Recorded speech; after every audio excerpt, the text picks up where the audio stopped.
આ કથા જે સાંભળે તેને 84 લાખ યોનિમાંથી મુક્તિ મળે। એક વખતની વાત છે કે યશોદા મૈયા પ્રભુ શ્રી કૃષ્ણની ફરિયાદથી કંટાળી ગયા અને લાકડી લઈને શ્રી કૃષ્ણ તરફ દોડ્યા। જ્યારે પ્રભુએ તેની મૈયાને ગુસ્સામાં જોઈ ત્યારે તે પણ તેનો બચાવ કરવા માટે ભાગવા લાગ્યા। ભાગતા ભાગતા શ્રી કૃષ્ણ એક કુંભાર પાસે પહોંચ્યા। કુંભાર તો તેની માટીના મટકા બનાવવામાં વ્યસ્ત હતા, પરંતુ જેવા કુંભારે શ્રી કૃષ્ણને જોયા તો તે ઘણા રાજી થયા। કુંભાર જાણતા હતા કે શ્રી કૃષ્ણ સાક્ષાત પરમેશ્વર છે। ત્યારે પ્રભુએ કુંભારને કહ્યું કે કુંભારજી, આજે મારી મૈયા મારા ઉપર ઘણી ગુસ્સે છે। મૈયા લાકડી લઈને મારી પાછળ આવી રહી છે। ભાઈ, મને ક્યાંક છુપાવી લો। ત્યારે કુંભારે શ્રી કૃષ્ણને એક મોટા મટકાની પાછળ છુપાવી દીધા। થોડી ક્ષણોમાં મૈયા યશોદા પણ ત્યાં આવી ગઈ અને કુંભારને પૂછવા લાગી, શું કુંભાર, તમે મારા કનૈયાને ક્યાંય જોયો છે? મેં કનૈયાને નથી જોયો। શ્રી કૃષ્ણએ બધી વાતો મોટા એવા મટકાની નીચે છુપાઈને સાંભળી રહ્યા હતા।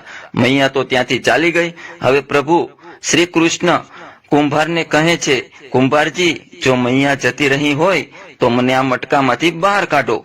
કુંભાર બોલ્યા, એવી રીતે નહીં પ્રભુજી, પહેલા મને 84 લાખ યોનિના બંધનમાંથી મુક્ત કરવાનું વચન આપો। ભગવાન હસ્યા અને કહ્યું, ઠીક છે, હું તમને 84 લાખ યોનિમાંથી મુક્ત કરવાનું વચન આપું છું। હવે તો મને બહાર કાઢી દો। કુંભાર કહેવા લાગ્યા, મને એકલાને નહીં પ્રભુજી, મારા કુટુંબવાળા તમામ લોકોને પણ 84 લાખ યોનિઓના બંધનમાંથી મુક્ત કરવાનું વચન આપો, તો હું તમને આ મટકામાંથી બહાર કાઢીશ। પ્રભુજી કહે છે, ચાલો ઠીક છે, તેને પણ 84 લાખ યોનિઓના બંધનમાંથી મુક્ત થવાનું હું વચન આપું છું। હવે તો મને મટકામાંથી બહાર કાઢી દો। હવે કુંભાર કહે છે, બસ પ્રભુજી, એક વિનંતી બીજી છે, તે પણ પૂરી કરવાનું વચન આપી દો તો હું તમને મટકામાંથી બહાર કાઢીશ। ભગવાન બોલ્યા, તે પણ જણાવી દે, શું કહેવા માંગે છે? કુંભાર કહેવા લાગ્યા, પ્રભુજી, જે ઘડા નીચે તમે મને છુપાયા છો તેની માટી મારા બળદ ઉપર લાદીને લાવવામાં આવી છે। મારા આ બળદને પણ 84 ના બંધનમાંથી મુક્ત કરવાનું વચન આપો। ભગવાને કુંભારના પ્રેમ ઉપર પ્રસન્ન થઈને તે બળદને પણ 84 ના બંધનમાંથી મુક્ત થવાનું વચન આપ્યું। પ્રભુ બોલ્યા, હવે તો તમારી તમામ ઈચ્છા પૂરી થઈ ગઈ, હવે તો મને મટકામાંથી બહાર કાઢો।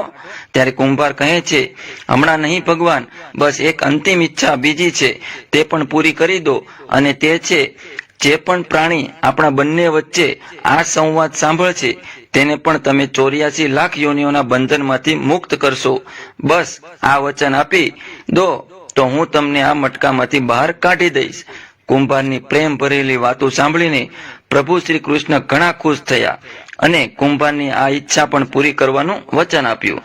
પછી કુંભારે બાળકૃષ્ણને મટકામાંથી બહાર કાઢી દીધા, તેના ચરણોમાં સાષ્ટાંગ પ્રણામ કર્યા, પ્રભુજીના ચરણ જોયા અને શરણામૃત લીધું।